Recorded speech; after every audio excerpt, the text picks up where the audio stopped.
Cathy McLeish here again, and I want to talk a little bit about alcoholism. I'm actually going to have a little talk here about getting inside my head, getting inside the alcoholic's head. And, I think one time I heard a recovering alcoholic say, "My mind is like a dangerous neighborhood.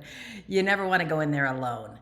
And that is kind of it in a nutshell. The way that I think is just distorted. And the sad reality, or it's just a reality that I need to know, is it doesn't actually change when I put down the drink. When I put down the drink, I still have that thinking. I still have that thinking today. I just have tools to regulate it so that it doesn't destroy my life.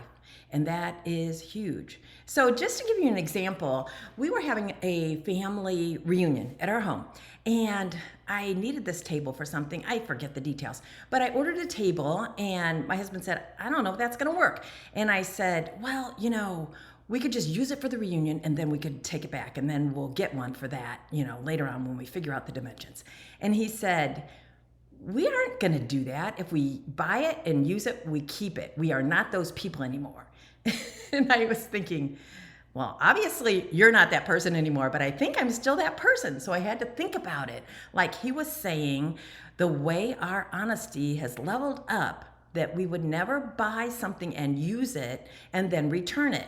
And in a lot of instances, that's a no-brainer to me. But if I'm thinking I'm using a table, I'm putting something on it, I take really good care of things, and then if it doesn't work, I'm taking it back. I'm wrapping my head around that level of honesty. Now, that is a very simple example, but for an alcoholic, our thinking has had to come from way down here to the way my husband thinks. And then it keeps rising. So that maybe some people will say an alcoholic will be recovering and they'll be like doing these things and they're so proud of themselves. And I was that alcoholic. I can remember somebody saying, "How sober are you?" And I said, "I'm 60 days sober. 60 days sober." You know how big of a miracle that is when you can't stop drinking every day. When every hour you want to drink, 60 days is a miracle. And I knew it. So anyways, I was pretty pumped up and proud. And the guy said, "So who do you think God loves more? You or the alcoholic under the bridge is still drinking?" And I was like, instantaneously, well, he loves me more, because at that time God was still a God of performance. And he said, no, he loves you both the same. And I was disappointed. And he said, "Boy, you seem like you're really disappointed in that." And I'm like, I am, because I'm like thinking, I'm doing all this stuff. It's very hard. Everybody should love me more.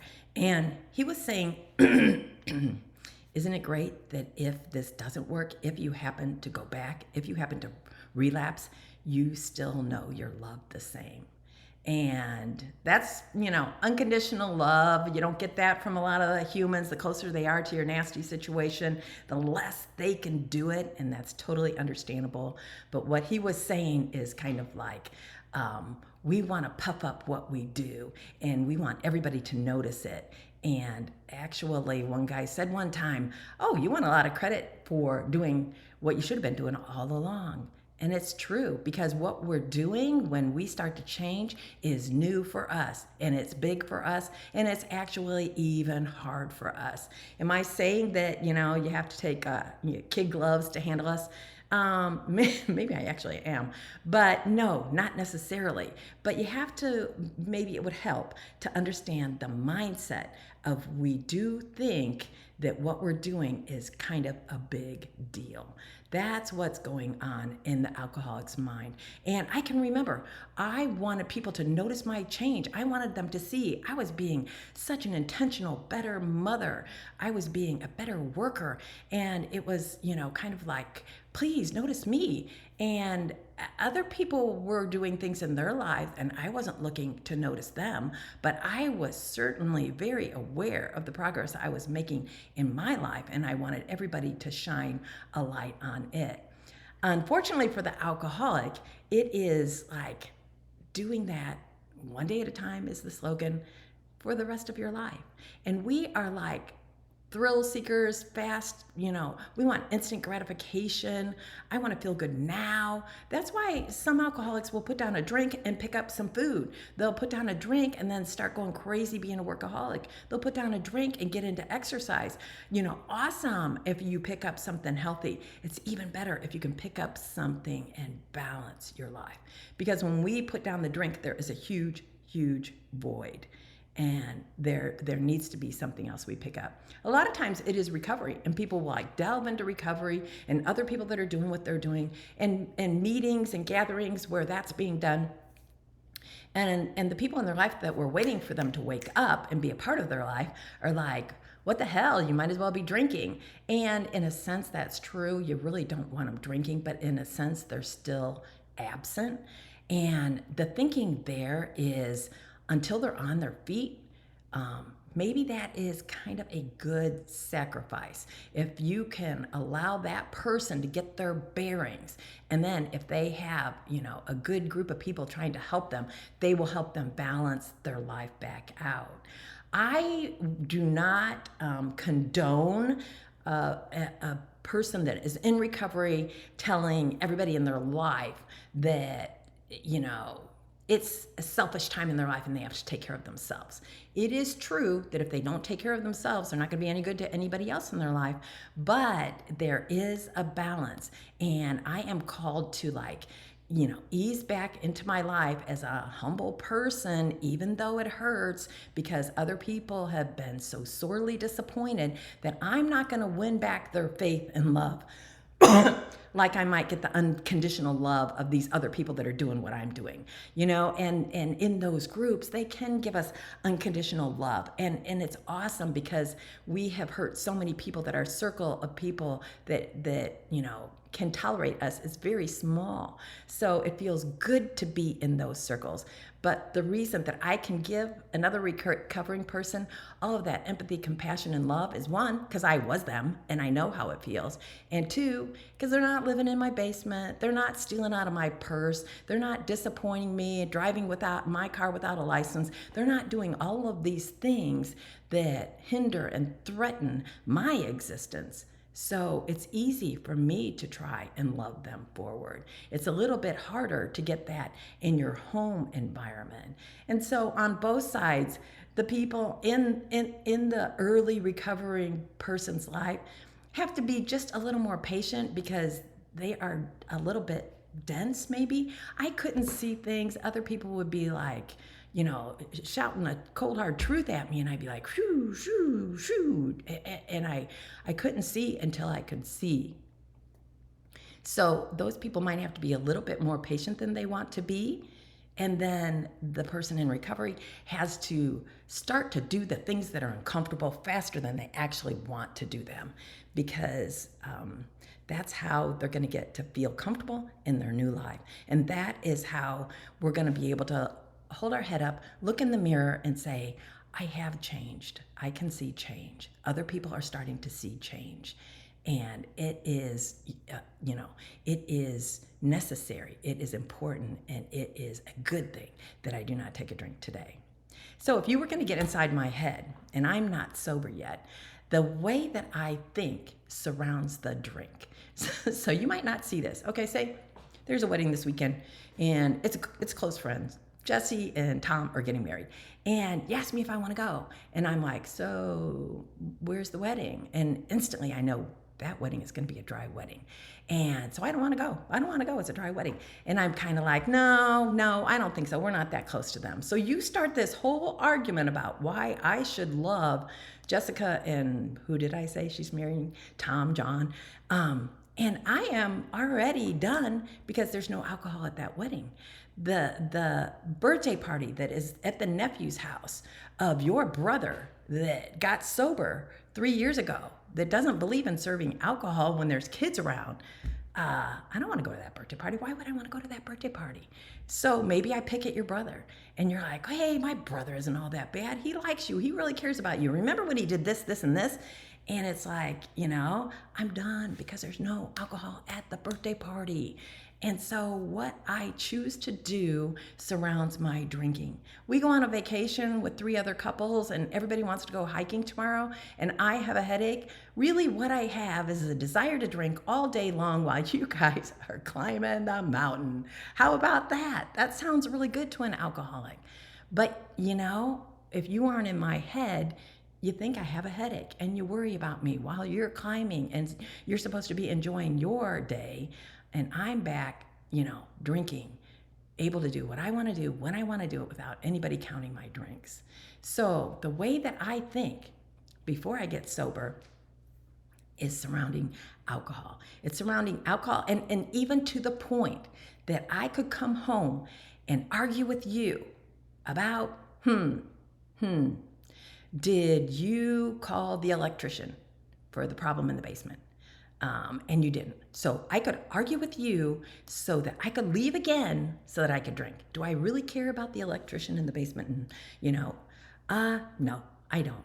But I can frame up that argument so I can get back out the door to do what I want. I can frame up an argument to send you back out the door so I can do what I want. Sometimes I was aware of those things. Sometimes they just became a habit. And I knew that conflict would take you away from me so that I could do what I wanted. Knowing these things about the person who is drinking, does it make you powerful enough to call them out? I don't know. That really wouldn't even make a difference to me. It really wouldn't. It would just spike the argument and then, we could spend more time apart. What it does is it gives the other person power to make a different decision, a decision that takes care of them instead of them worrying and arranging their life around this person that isn't even giving them clear signals, clear answers, because we can't. Can I say that? We can't. Now, in sobriety, we will eventually. We really can become honest people that maybe just might use a table once and then return it. I don't know. But other than that, across the board, we can become very honest, good, balanced people. Does our thinking totally change? It doesn't. 37 years later, and my thinking is still skewed. That table thing is a small example. I am still a person that wants more of everything.